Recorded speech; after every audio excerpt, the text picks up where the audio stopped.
You got to understand, 85% of ransomware comes in through your personnel. Clicking on these links, these phishing links that come through email, going to web pages they shouldn't be going to, or they get Microsoft email saying you need to change your password. So they click on it. Looks like they're on the Microsoft website, but they're not. And they put in their password, they do their two-factor authentication code. Now the hacker has it all.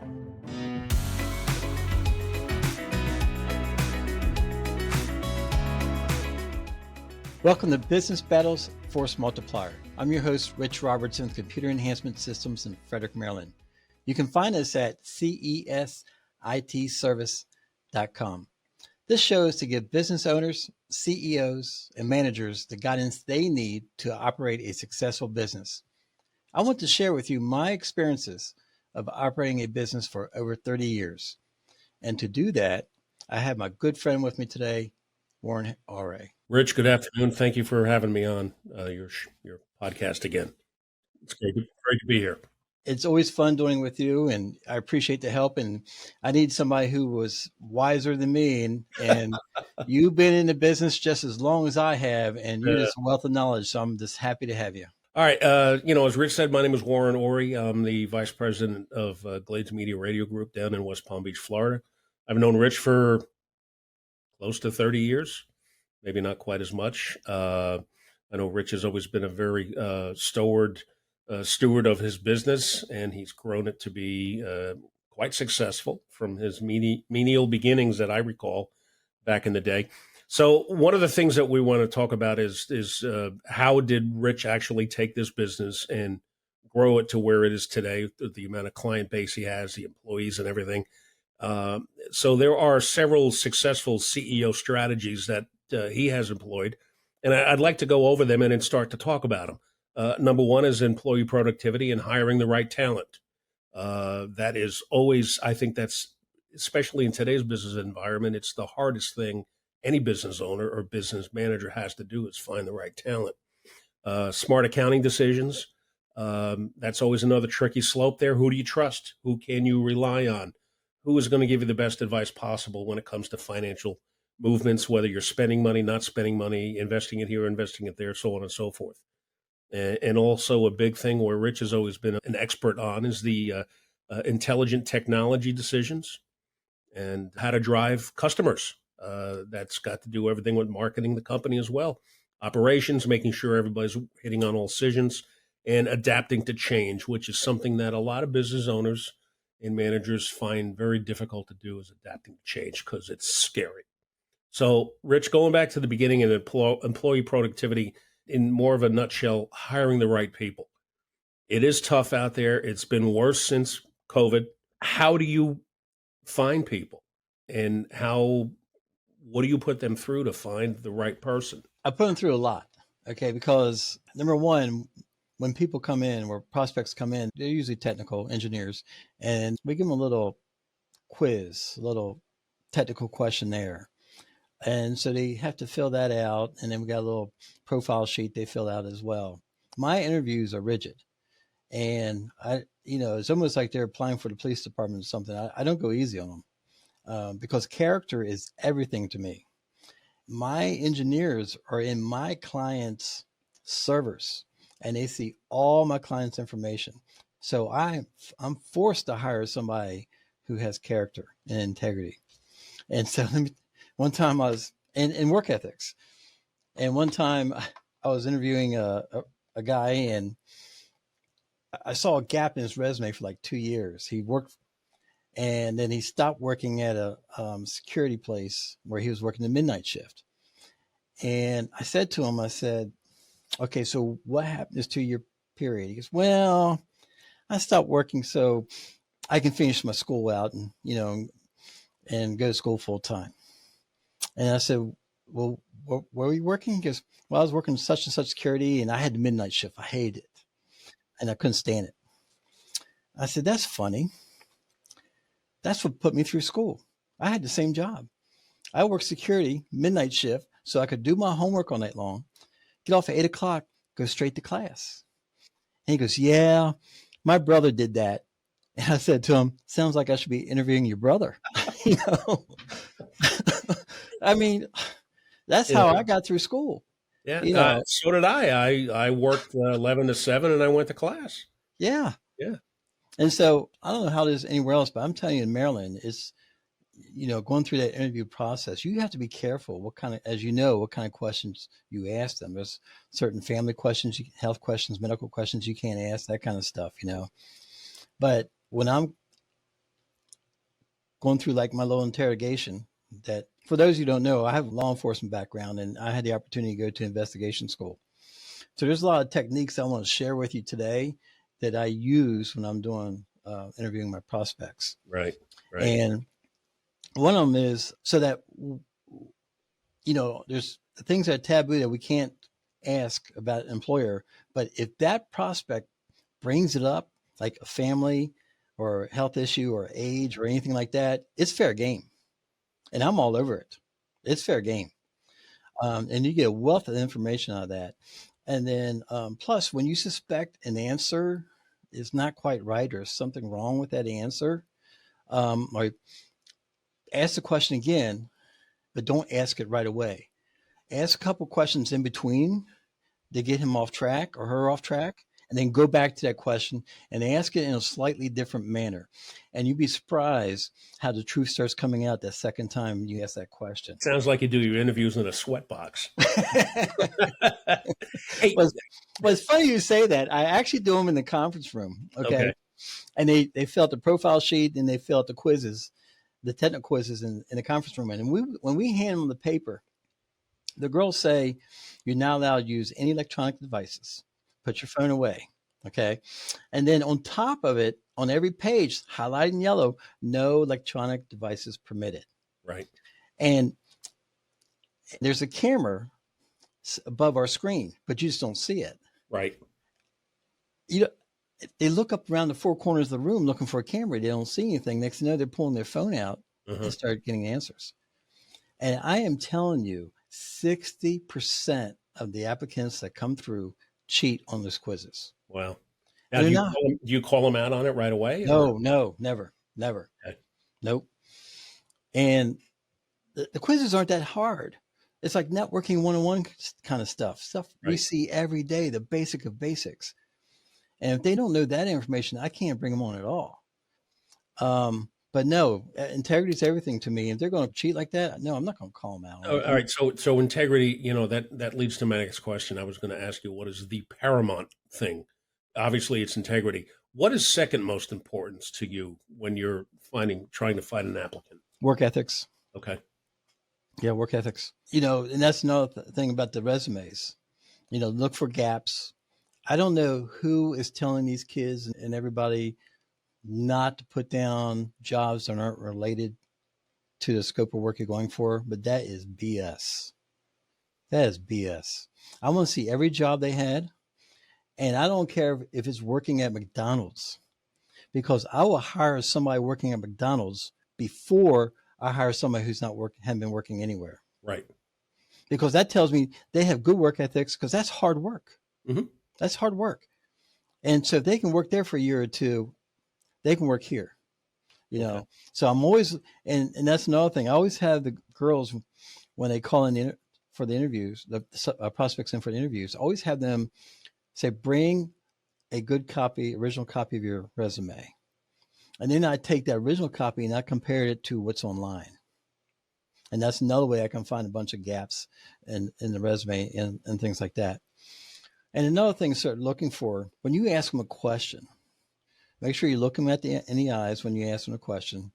And if they start to stutter or shift their eyes away quickly or hesitate on a question or start blinking faster, or the tone of voice changes a little bit, shifts a little bit, note that question and go back to it later, because there's something wrong in there. And I catch that a lot. That's a trigger point for me. And again, just compare the online and with the original that they bring in, and then once you get them hired, that's a whole nother ball game. Well, let's segue into that, because let's say now you find the perfect candidate. Now, once you get him in the door, you got his business cards printed, you gave him a laptop, you got him all fired up. what is it and how do you go about making them, giving them every possible opportunity to be successful, to benefit not only you and the company, but for them as well? Well, a couple things we do. Number one is we had training videos that we created in-house for just about everything. And so they can go back and review those videos as often and as much as they want to make sure they grasp all the concepts.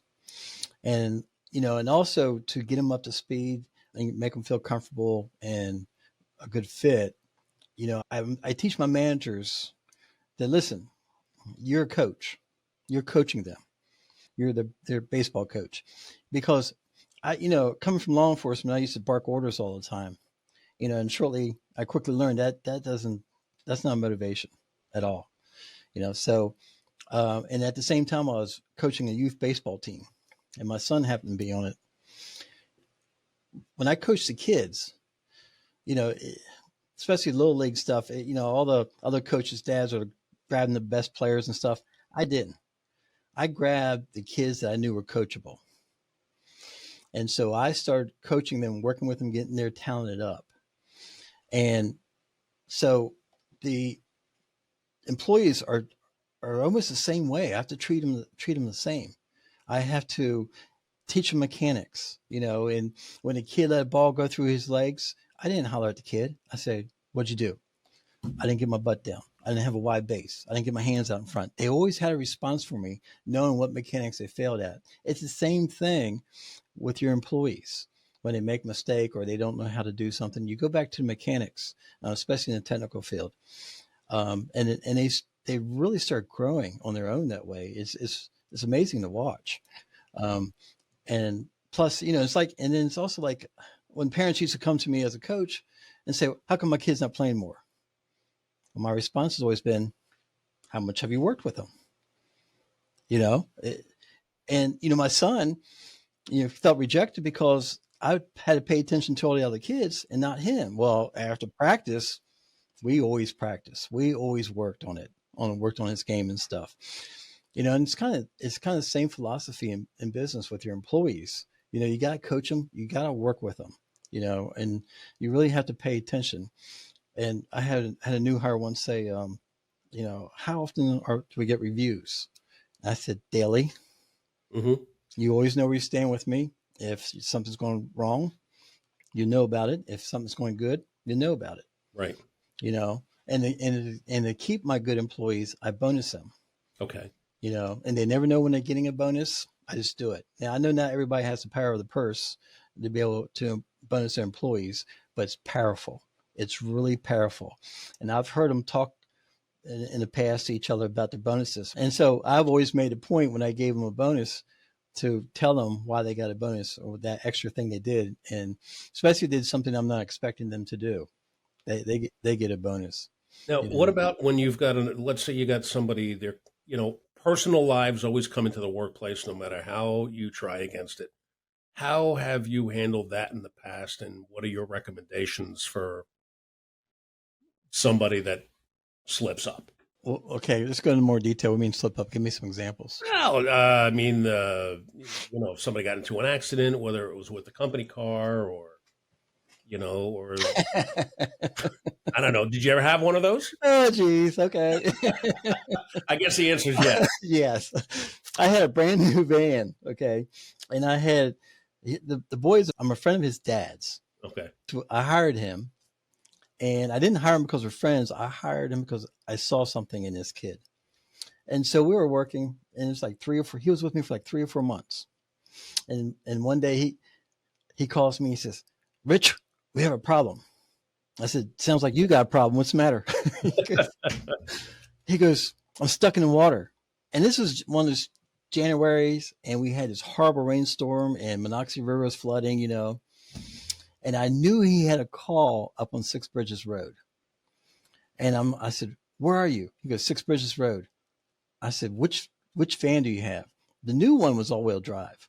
My older ones were only two-wheel drive. And he says, "I got the new one." I said, "Can you back up?" He goes, "No, it's raising up on me." I said, "Get out of the van." He said, "But the water's raising up." I said, "Get out of the van." So I heard him open the door and water come gushing in. He cussed. So he had to roll down the window and crawl out the window. Oh my goodness. Went up there with a record trying to get it out. The water was up over the bumper. He couldn't get down to it to get it. So that night, about 10 o'clock at night, I go back with my son. We got these little flashlights on Monocacy River, and we're looking. I can't find it. I know exactly where it was at. It was not there. It was not there. My heart dropped. So I hear this, Dad, it's down here. It's down here. So how far downriver did it go? Oh, it wasn't that far, maybe 100 or so feet. Okay. But only 2 inches of the van was sticking out the top. I had lettering on it, and you could barely see the top of the lettering. That's how he found it. So the van was totaled. And so my wife, she's my ex-wife now, but my wife was working with me at the time, and she was my office the next day. Fire that kid. Fire him. You won't fire him because he's Ernie's friend, Ernie's son. It's your friend. Fire him. I said, no. I said, honey, there's something about that kid. He is going to be one of the best technicians we ever have. And that's exactly what happened. He was with me for 13 years, and he turned out to be one of the best technicians, So and of course, I didn't get nothing from the insurance company, and the van was all paid off and brand new, and it's just one of those things. But I invested in him because I saw something in him, and it paid off, Being B2B, business, I see a lot of managers handle employees in different ways. And one of the things I'm going to tell you right now, I got no tolerance for is tardiness. I do not play around with that. I've let more good technicians go because they can't get to work by 8 o'clock. Back in that same period of time I told you about the van, we had our best technician came in late 27 out of 40 days. And you couldn't fire him because, the whole company revolved around him. And so finally I had to put a technician on site, and he came late, and it upset the customer. And I said, that's it. I was never going to let that happen again. I promised myself I'll never let that happen again. I fired him that day. The whole building felt like a morgue because everybody couldn't believe that I actually fired Matt. But I knew the others were going to step up, and I knew we were going to be okay. And that's exactly what happened. Brian Tracy, I just love Brian Tracy, for those who know who he is. He asked a group one time, when do you terminate somebody? And the answer is, he said, when you first think about it. When you first think about terminating that person, you need to get rid of them because he or she is going to cost the company. And it's so true. When I think back all the ones I let go, like Matt, I kept too long. Others I kept too long. They end up costing me. They cost the company. They poison the other employees. When you're thinking about terminating somebody, you got to do it. You just got to let them go. And then the attitudes of these employees is just unbelievable now. I terminated. Huh? I know from my own personal experiences going on right now. So I had this girl that didn't make it to her 90-day probation period, and I went out and I met her out in the parking lot to let her go, and I explained why and everything, and she goes, "Can't you just keep me until I find another job?" Who says that? Yeah. Who says that? I couldn't. That was unbelievable. I couldn't believe my ears. And I had another one, and this almost cost me. I had another one that was constantly missing, but my managers were kind of new at managing these employees, and I was trying to use it as a training module for them, and I kept saying, we gotta let them go. We gotta let them go, And they said, didn't want to do it. So one day he sent me an email.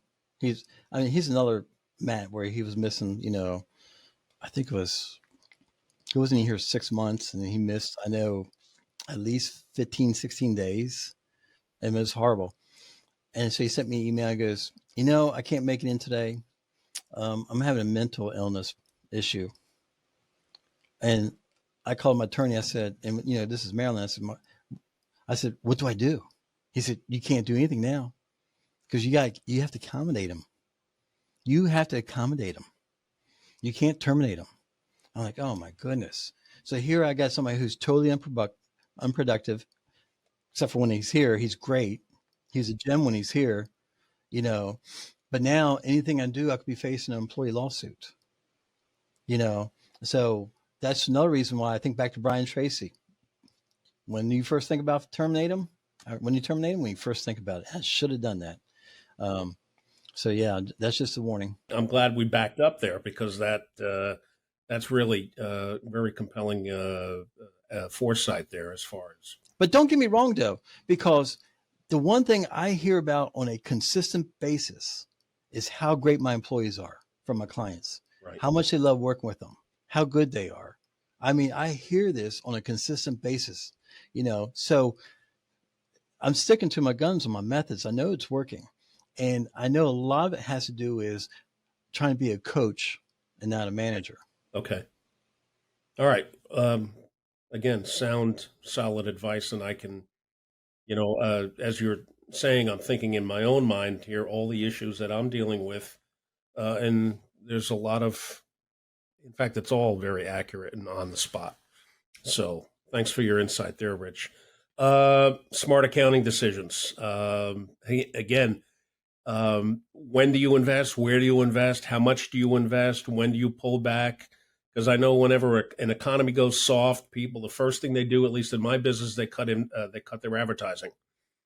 The smart people, and I'm not calling anybody dumb, but the ones that understand it a lot deeper, don't cut their advertising because that's when you need to. Because if Johnny's garage is going to cut his advertising, then Tommy's garage should realize that this is an opportunity to make that gain, to grab some customers. So along those lines, as far as knowing when to buy, what to buy, who to buy, how do you go ahead and start to begin to make that planning process? Well, the real issue is for companies today is all the extra IT costs they're not expecting, because you got email hosting, you got application software hosting, you got multi-factor authentication you got to pay for now, you got threat protection software you got to pay for, you got web hosting, you got spam filtering, you got firewall filtering, you got phone leasing, you got cybersecurity training and phishing training, you got offsite backups, you got password programs now you got to pay for, you got cloud data storage you got to pay for, you got like simple things like the Zoom conference software, you got proprietary software applications, plus on top of that you got to pay for the IT service, and you got to pay for the internet service, which is outrageously priced now, and then you got VoIP service, your phone services, and you got credit card fees, you got ACH fees, and then on top of that you got to buy hardware.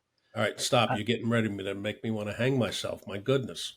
Yes. And, Yeah. and that's what I'm saying, and then on top of that, depending on what kind of industry you're in, you got compliance issues you got to deal with. So you got to have compliance assessments and you got to pay for that. And if you take credit cards, you got PCI DSS4 compliance you got to deal with. And you got to have scans done. It is never ending. And so when you're talking about the investments that the question you asked me, you don't have a choice on those investments, really. You're forced to do this, invest into IT more and more and more. You just can't buy a computer and put it in place anymore and say, here you go, and not monitor it, and by the way, if anybody wants some good basic one-on-one counting for businesses to be successful, go look at my Don Butt CPA podcast on my Accounting 101. Don did an excellent job explaining the basics of accounting on that. Basically, to answer your question, that everybody's blindsided by all the extra costs and the investments they have to make on areas that they weren't anticipating, and which means they can't invest in areas that want to grow the business. So let me ask you, Rich, how much has those IT costs that you just went on the menu listing, how much has that gone up over the last 5-10 years? Oh, it's gone up 30 to 40%. Wow. Yeah. I mean, because you figure, 4 years ago, you really didn't need firewall filtering. You didn't need phishing training 4 years ago, that kind of stuff. You always need backups, but now more and more, you got to have password programs. You didn't need that 4 years ago. So it's ever increasing. All right, so firewalls would all, cybersecurity is something that you hear an awful lot about, and you're always seeing ads on TV or the radio or what have you about training for cybersecurity. There's a big future. Um, how does your company involve themselves in cybersecurity, and what are the requirements that a business such as yourself or the business that I operate, what level of cybersecurity should we be having? Well, that goes along with making the intelligent IT decisions Okay. that most CEOs can make. And just like we're talking about the smart accounting decisions, most CEOs go ahead and make decisions to purchase all this stuff, and they have to in the budget for it. Because some of the best CEOs I've worked with, I tell them, look, I said, you really should have some firewall filtering. Well, how much is that? It's $700 a year. And then you should also on top of that do some cybersecurity training. How much is that? Well, it's probably another $1,400 a year. Okay, let Okay. me budget for that in 2026, and I Right. want to start generating. And that's what they do. Okay. So they walk their way into it. But as far as making good IT decisions, that's another good point. That some of the best CEOs will say, hey, okay, I need to get you guys my staff trained on this. This is something we have to tackle, and you got to understand how ransomware works. 85% of ransomware comes in through your personnel, the Really? employees, the employees. Absolutely. The employees. Going someplace they shouldn't be, or plugging in That, a jump that, drive that they shouldn't no, have? Or, clicking on these links, these okay. phishing links that come through email. And you're right, going to web pages they shouldn't be going to, or getting caught up where somebody, or they get a Microsoft email saying you need to change your password. So they click on it. Looks like they're on the Microsoft website, but they're not. They're not. Okay. And they put in their password, they do their two-factor authentication code. Now the hacker has it all. And so let me explain to you how it really works. Let's say somebody in your one of your employees did that. So now the hacker has all of his login information. So he can see all the emails coming in and out. And then plus now he has an opportunity to download some more files to your system. So that hacker then takes and does what's called a browser dump, which downloads all the hash codes, which means that he has all your passwords. For those of you who save your passwords in your browser, shame on you. Because now whoever gets to your system, they got them all. They have them all. And then from there, now they're in your system. Now they try to get across your network.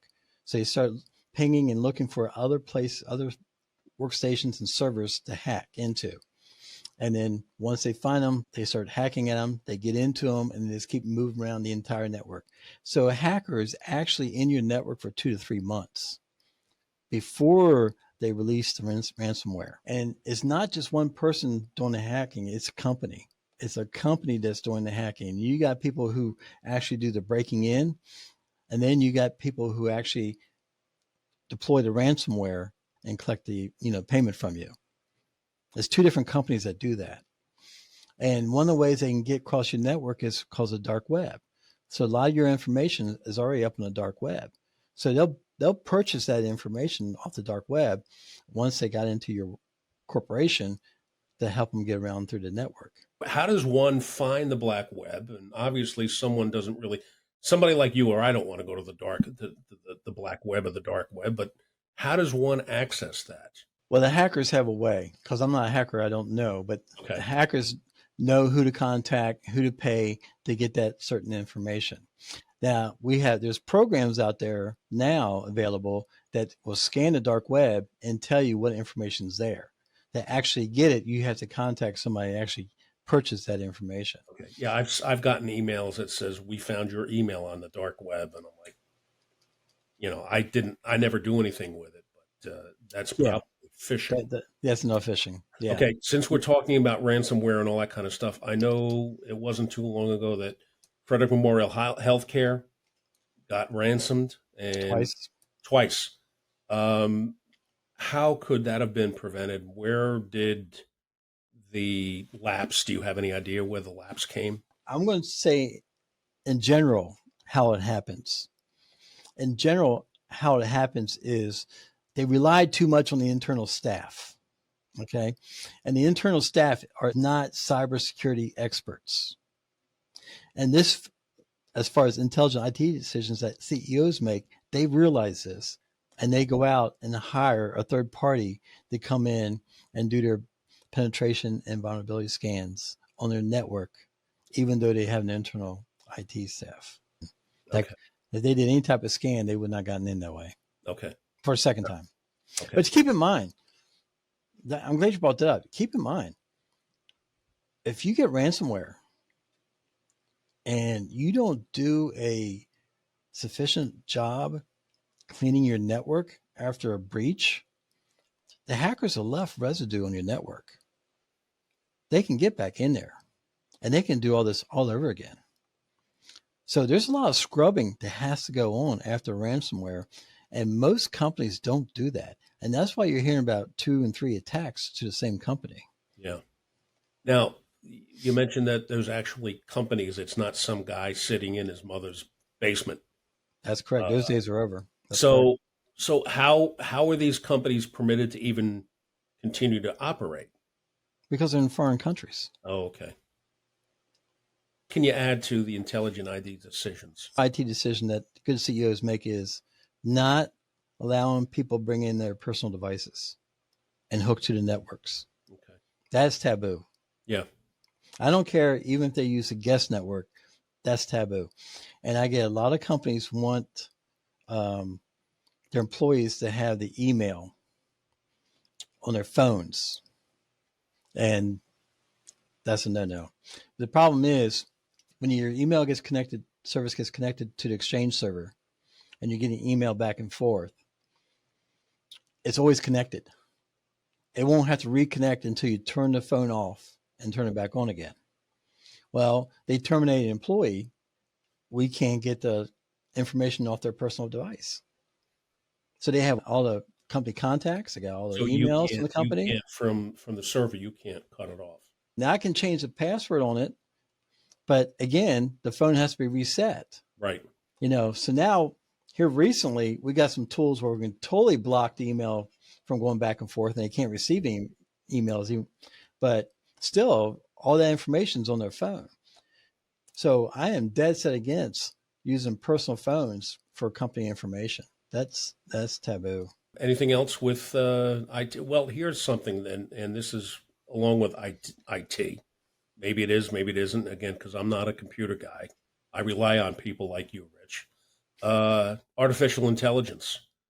That's a very scary thing in the workplace, at least from my vantage point. I mean, I can tell when I get an email from somebody and they used AI. And, and the first line in it is, I hope this email finds you well. Yeah. Let me tell you, I was corresponding a while back. This is a while ago, at least a year or so ago, maybe 2. I was corresponding with my attorney. And I'm like, dang, gone, I should have been an attorney. I wish I could write like he could. I mean, it's so well written, And so then shortly after that, I got using ChatGPT. I was running out of time one night and I had to do a brief. So I fired up ChatGPT. I threw all my facts in there and I said, just write me a brief on this. And it did. So it was quick. It was a lifesaver.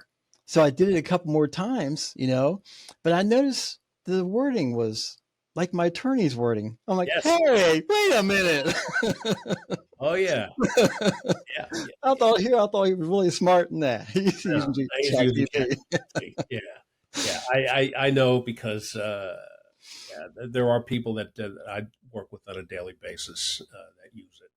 And, as I said, it is kind of scary what it can do. I mean, you can just put a bunch of numbers in there and say, build me a spreadsheet, and it'll pop right up. And I know the only way I use it, because I happen to enjoy writing, a letter or a good email, because once I get flowing, I'll take what I write and I'll throw it into ChatGPT and let it clean it up. So instead of doing that, instead of emailing it to my wife, who's a grammar. Yes, so is mine. So is mine. So when I can't get a hold of her, I run it through ChatGPT. At least then I know all the punctuation's right. Well, Well, let's jump down to the sixth. Number six. Yeah, the CEO. While we're Oh, talking about okay. No, AI, no. All right. Yeah. yeah, this, Adapt and change quickly. yeah, Yeah. AI is a big part of that, where you Okay. have to start using the AI in your business.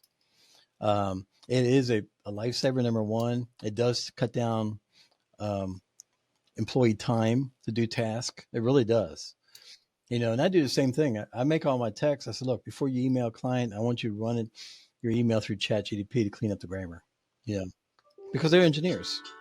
And the same thing, like what for me, like when I'm trying to figure out what is the best part for my client, and the part numbers are just slightly off between the products, I'm like, well, what's the difference? I drop them in ChatGPTs and it tells me.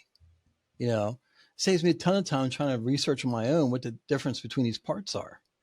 You know, so yeah, the amount of time that actually saves. And I had one of my clients even say that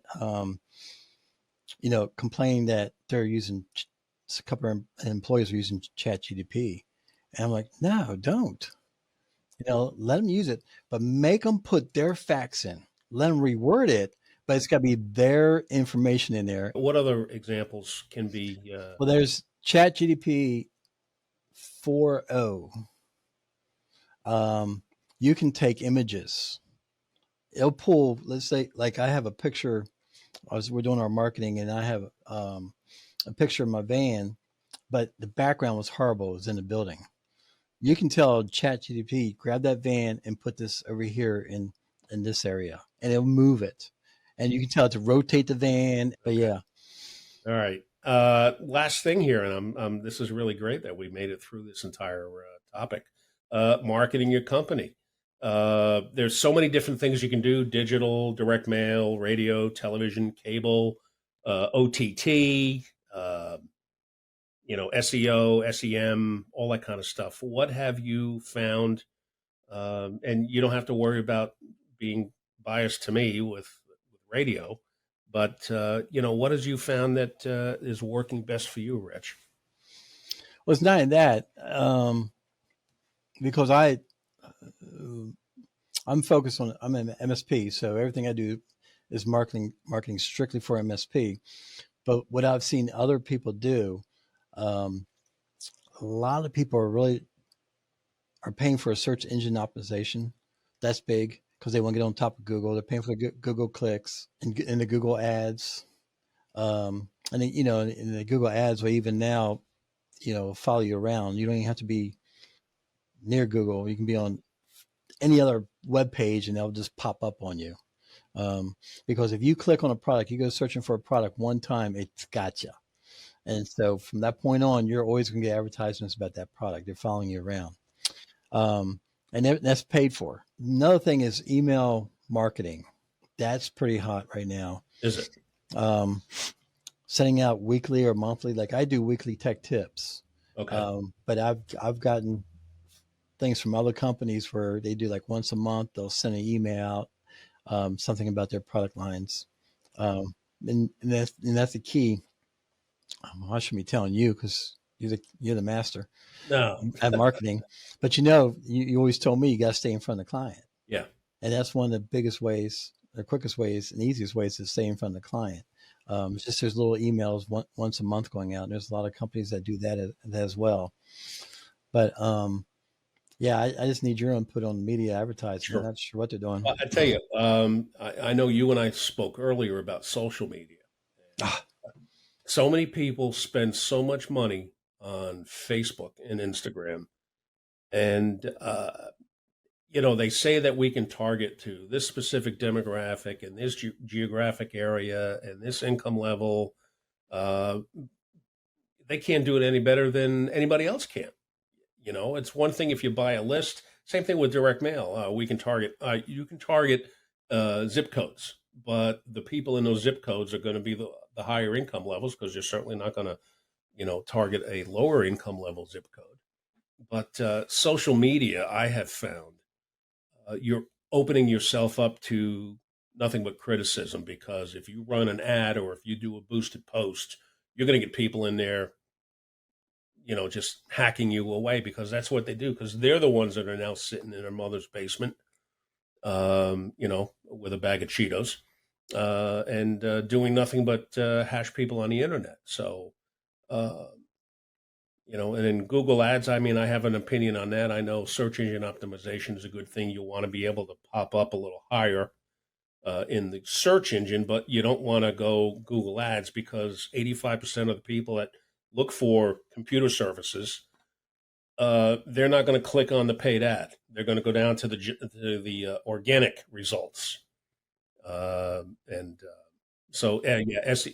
is very important. I want to go back to customer driven. Sure, We absolutely. kind of skipped over customer driven goals. Okay.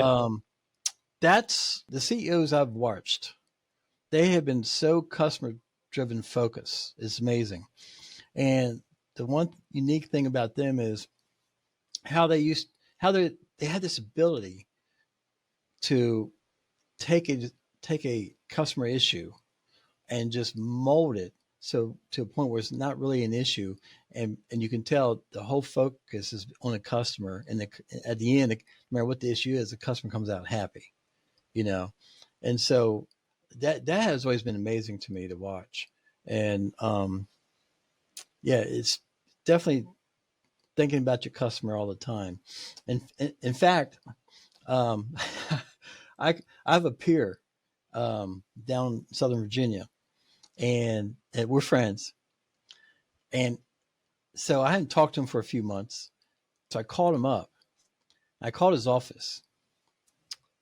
AI answered the phone. Really? What's your name? I gave it.